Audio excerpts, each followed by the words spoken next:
My dear friends, I hope आप लोग स्वस्थ होंगे। आइए हम लोग एक प्यारा सा क्लास 10th का सवाल देखते हैं जो आपका 2020 में ही पूछ चुका है और इस टाइप का सवाल बार बार एग्जाम में पूछ ही देता है। सवाल ये आपका ये है कि दो संख्याओं का गुणनफल 8670 है और उसका महत्तम यानी एचसीएफ 17 दिया है, तो हमको इसका एलसीएम ज्ञात कर देना है।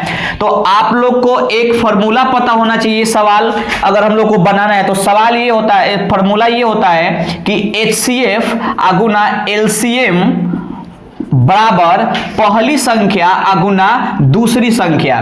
तो हम यहां पे देख सकते हैं कि दो संख्याओं का गुणनफल दिया है 8670, तो यही हमारा दोनों संख्या है। तो दोनों संख्या गुणनफल कितना है? तो 8670। जो हमारा ये सवाल में मौसा कितना दे दिया है? 17, यानी एचसीएफ कितना दे दिया है? 17। और एलसीएम ज्ञात होगा, यानी कि एलसीएम हमको ज्ञात करना है कि एलसीएम क्या होगा। तो एलसीएम हमको ज्ञात करना है, तो बस एलसीएम ज्ञात करना है। तो एलसीएम यहीं पे रहने देते हैं। यहां पे हो गया 8670, यहां पे आपका 17 गुना में है, यहां पे आएगा तो भाग में। अब बस इसको काट देंगे तो 17 पचे 85 होता है और यहां पे बचा 86, तो 1, तो यहां पे 17, तो 17 एकम 17 और 0, यानी कि हमारा एलसीएम बराबर हमारा आ गया 510। यही हमारा आंसर हो गया, यानी ऑप्शन नंबर डी। आई होप ये सवाल आप लोगों को समझ में आया है। सबसे छोटी भाज्य संख्या और सबसे छोटी अभाज्य संख्या का मौसा ज्ञात करना है। तो सबसे छोटी जो भाज्य संख्या होती है 4 होती है। आप लोगों को पता होना चाहिए कि सबसे छोटी भाज्य संख्या 4 होती है। अगर नहीं पता है तो पहले का वीडियो आप लोग जाके देख सकते हैं। और सबसे छोटी अभाज्य संख्या 2 होती है। दोनों का मौसा निकाल देंगे, तो बस 2 और 4 का हम लोग मौसा निकाल देंगे। तो यहां पे हो गया आपका 2 दूना के 4 कट गया, यानी कि जो यहां पे आता है वही हमारा मौसा होता है, यानी कि option number B. I hope ये सवाल आप लोगों को समझ में आई होगी। आइए देखते हैं सवाल कि यदि 65 तथा 117 का मौसा 65 m माइनस 117 के रूप में है तो m का मान ज्ञात कर देना है। मेरे प्यारे छात्रों, यहां पे हम क्या करेंगे कि सबसे पहले 65 तथा 117 का जो मौसा दिया है इसके रूप का दिया है, तो सबसे पहले हम 65 तथा 117 का मौसा निकाल लेते हैं, वो भी भाग विधि से। तो हम लोग करेंगे क्या कि सबसे पहले 65 हो गया और यहाँ पे हमारा 117, तो 65 एकम 65 एक बार में जाएगा, यहाँ पे 65 हो जाएगा, यहाँ पे 2 हो गया, यहाँ पे 11 में से जब 6 जाएगा तो यहाँ पे हो जाएगा 5। फिर हम क्या करेंगे कि 65 को यहाँ पे उतार देते हैं। पता है आप लोग को भाग विधि से सब किसी को महत्तम आता ही होगा। फिर ये एक बार में जाएगा तो यहाँ पे 52 हो जाएगा। फिर ये जब घटेगा तो यहाँ पे आपका 3 हो जाएगा और यहाँ पे 1 हो जाएगा। फिर 52 को काटेंगे तो ये आपका 13 का 52 यहाँ पे कट जाएगा। तो आप लोगों को पता है कि यहाँ पे जो आता है वही आपका एचसीएफ होता है। तो यानी हम एचसीएफ जब निकाले तो हमारा कितना हो गया? 13, यानी 65 तथा 117 का मौसा जो आया हमारा कितना आ गया? यानी हम लिख सकते हैं यहाँ पे कि देखिए 65 तथा 117 का जो मौसा है ये बराबर है 65 m माइनस 117 के। 65 तथा 117 का मौसा बराबर है 65 m माइनस 117 के। तो हम लोग को इसमें क्या करना है कि m का मान निकाल देना है। तो ये 65 तथा 117 का मौसा हमारा कितना आ गया? तो ये आ गया 13। अब बराबर यहाँ पे कितना है? तो 65 m माइनस है 117।